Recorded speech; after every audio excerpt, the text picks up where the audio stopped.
Aftermarket ignition is one of the most common modifications for a classic car. Many American Autowire customers choose to install MSD ignition systems along with their classic update and universal wiring harness. As with most aftermarket ignitions, MSD is a straightforward installation. In this video, we will illustrate how to connect two of their more popular kits with a classic update or universal wiring harness. Your MSD instructions will give you half the information you need to make the connections required to make that system work with an American Autowire harness, and the remainder of the points will be covered in your American Autowire kit documentation. MSD does not use the same GM color coding as an American Autowire harness, which is what causes some customers to pause and confirm wire function during their installation. An MSD ready-to-run system uses a distributor with an external coil and will include all of the wiring from the coil to the distributor. Your American Autowire kit will supply two things. The first is a 12-volt ignition source supplied from the engine wiring in our kit. This wire will be pink and effectively replaces the wire running from the ignition switch on MSD's instructions.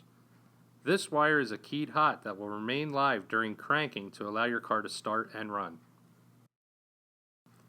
The second wire is an optional tachometer signal feed.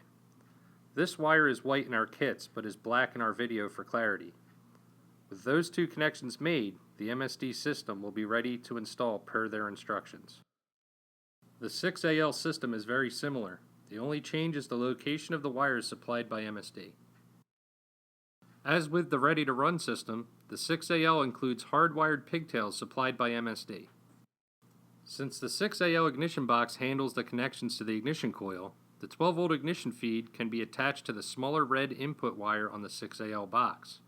Once again, this will supply the 12-volt feed required for the car to crank and run. The tachometer output also moves in with the 6AL system. Rather than plug in at the ignition coil, the American Autowire white tach wire will attach to the tach output at the 6AL box. This will feed the signal through the American Autowire harness to the gauge, and your ignition wiring will be complete. Most other aftermarket ignition systems are similar, but you will always want to refer to the manufacturer's instructions to confirm where to attach the American Autowire feeds. Thanks for watching. For this and other videos, subscribe to our YouTube channel. You can also follow us on Facebook, Twitter, and Instagram.